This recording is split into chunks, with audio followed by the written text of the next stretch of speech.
We are following another deadly mass shooting, this one in Australia, where police say two gunmen opened fire on Sydney's famous Bondi beach, killing at least 11 people.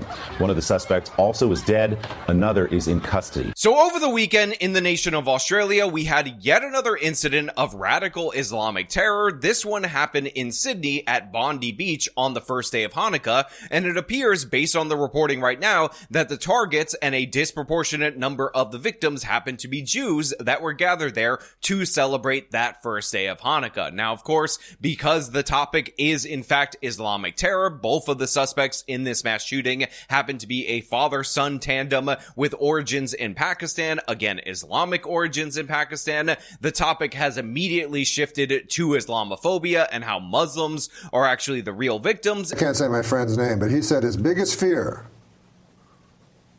is that ISIS or some terrorist group like that would get a hold of a dirty bomb and explode it over a major city within the United States and kill tens of millions of people. Because then the blowback against innocent Muslims would be absolutely terrible.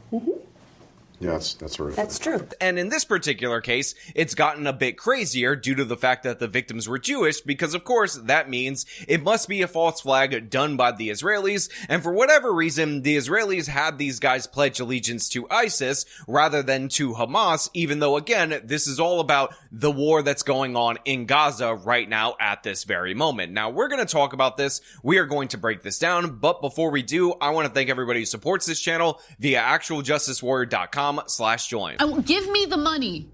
Give me the money.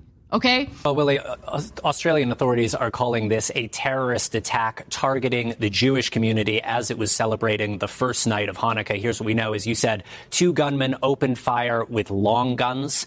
There are at least 11 people killed, including one of the shooters. The second gunman is in custody in critical condition. And so there are 15 casualties as of right now, as of the time that I'm recording this video. Some outlets are reporting 16 casualties, but that actually includes the father that was a part of this shooting tandem, and I don't count him among the victims, because if you get killed while conducting a terror attack, that is an F around and find out kind of situation, and you are in no way, shape, or form a victim. But the shooters have, in fact, been named. They are 50-year-old Sajid Akram and his son Naveed Akram, age 24, and like I said before, the elder died at the scene, and his son is in critical condition. Now, we can only hope that the doctors in the Australian hospital fail to administer pain medication so that the son, who is in critical condition, can suffer as much as possible, and hopefully he dies, because guess what? Australia very dumbly does not have the death penalty, and this is absolutely a case that warrants the death penalty. But that being said, there's a lot of people who are trying to get away from the immigration talking point, and even though they acknowledge that the elder, the father in this particular tandem, was born in Pakistan, they want to kind of deflect off the immigration issue because reportedly the son was born in the nation of Australia, so he is a natural-born citizen of Australia. But the thing is, telling me that you have somebody who has been in the nation, a Western nation, for decades, that they have not assimilated, and in fact have taken their assimilation so unseriously that their son, who is born in your nation, or in Australia for this example, is not assimilated either, to me, is not a good thing. It does not ring about the success of immigration, and trying to paint him as a regular, ordinary, homegrown extremist, I'm not buying into that at all whatsoever. Naveed, the son, had received awards for his study of Islam. He was obviously very into the faith, so much so that he pledged allegiance with his father to a terror organization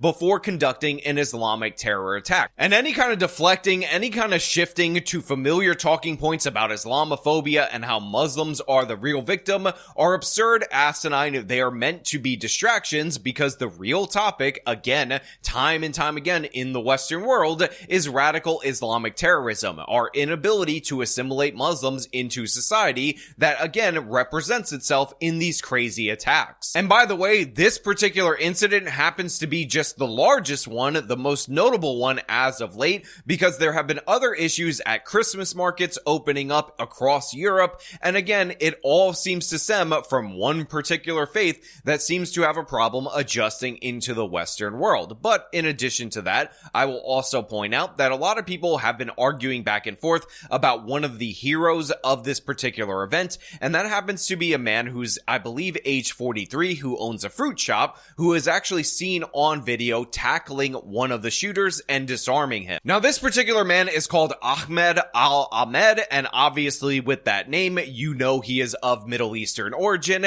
and it turns out, despite a lot of debates and disputes across the internet.com, he is not Jewish, he is not a Lebanese Maronite Christian, he is in fact of Muslim origin. And by the way, I just want to say, credit where credit is due. That was an amazing tackle. It was obviously a very brave thing to do. And when you get the interview from his parents, who are incredibly proud of him, you start to realize that there's a reason that this guy acted so bravely. He's actually a police officer, or was a police officer, prior to immigrating to Australia. My son is a hero. He served with the police and in the Central Security Forces, and he has the impulse to protect people. My son has always been brave. He helps people. He's like that. When he did what he did, he wasn't thinking about the background of the people he's saving. My son is an Australian citizen. He defended the innocent people. Look, his dad is proud of him, and I'm absolutely 100% proud of him too. But of course, I gotta talk about the broader implications of this man, this Muslim man, making this save at this moment in time when it mattered the most. Because there are a lot of people who were reporting initially that this was actually a Jewish individual. Now, I understand why this information ended up getting out there. First and foremost, it was a Jewish event that was targeted. So when you hear about a random civilian that happened to be in that area engaging with the shooter, tackling the shooter, and you don't have any information, you would think it would be a reasonable assumption to make. So we're going to set aside the people who made those mistakes on the internet.com, not the media outlets, by the way, that made those mistakes, because they should have verified their facts before they were publishing it. What they did was absolutely shameful. But then it became a debate on whether or not this man was a Lebanese Christian or in fact of Islamic origin. And a bunch of people on the internet were going based on this one individual comment claiming that he was a Maronite Christian from Lebanon, but in reality that happens to not be the case. And by the way, this doesn't really matter. This guy being a hero is great. I'm happy that he was there in that situation, but it doesn't change the fact that this Muslim man was heroic in the face of an Islamic terror attack. There's a lot of people who think that if the person who stopped the shooting after 15 people were killed is Muslim, therefore, somehow Islam was not the motivation behind the shooters actually engaging in the initial terror attack. That is not the case. And by the way, I've seen a lot of criticism of this man because after he tackled one of the gunmen and stripped the gun away from him, he did not fire into the gunman, but it turns out he actually tackled him after he was out of ammo when he wasn't firing anymore, on the cusp of reloading. So we don't actually know if he attempted to shoot this guy, but if he did, it likely wouldn't have worked because guess what? The gun was unloaded. Now, Ahmed also suffered 2 gunshot wounds to the arm. I believe the other shooter ended up firing upon him after he disarmed the initial shooter. And by the way, Ahmed already has a GoFundMe set up for him. And at this moment in time, the GoFundMe is at 1.9 million Australian dollars. Again, as I'm seeing it right here, if you want to support him, it is linked in the description of this video. And this is because he is apparently in a lot of pain due to the 2 gunshot wounds that he suffered while interfering with this specific attack. So again, all the praise to him. I know people are going to say he technically didn't stop the attack. We all understand that, but the fact is he tackled the man and maybe he did try to shoot him. Hopefully he did. And it appears that the gun was just not loaded at the time. And again, I wish him a speedy recovery. He was absolutely a hero in this particular moment, but obviously there are problems within Muslim communities all across the Western world and their failure to assimilate. assimilate. Again, these people had been living in Australia for decades. They were actually considered safe enough by the Australian government that they were able to get firearms permits despite the very restrictive gun control that they have in Australia. And even though they were trusted, even though they were supposedly verified, they ultimately ended up committing this terror attack together. And what makes this even more crazy is that, again, it was a father and son tandem. This wasn't a lone gunman situation.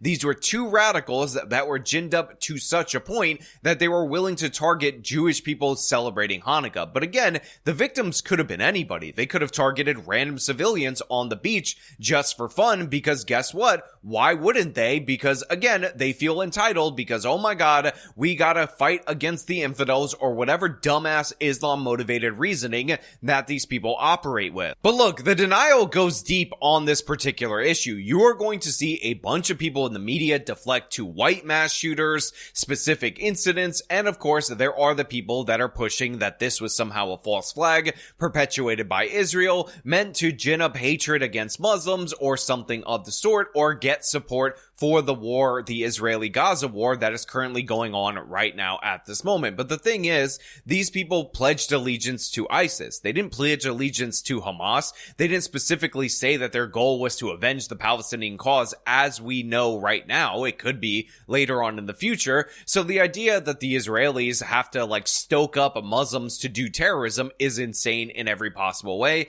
And again, it's just more disingenuous nonsense in order to deflect from the real problem, which of course is the terrorism problem among Muslim communities. Now, Cato put out this report, and we talked about it multiple times, where they did deaths via terrorism in the United States of America dating back to 1975. Now, of course, they conveniently excluded 9/11 because obviously the chart would be overwhelmingly Muslim. But even as it currently states, what this ultimately ends up showing you is that Muslims, who represent 1% of the population, are about 22 times higher to be terrorists, or to be the perpetrators of deadly terrorism in the United States of America, excluding 9/11.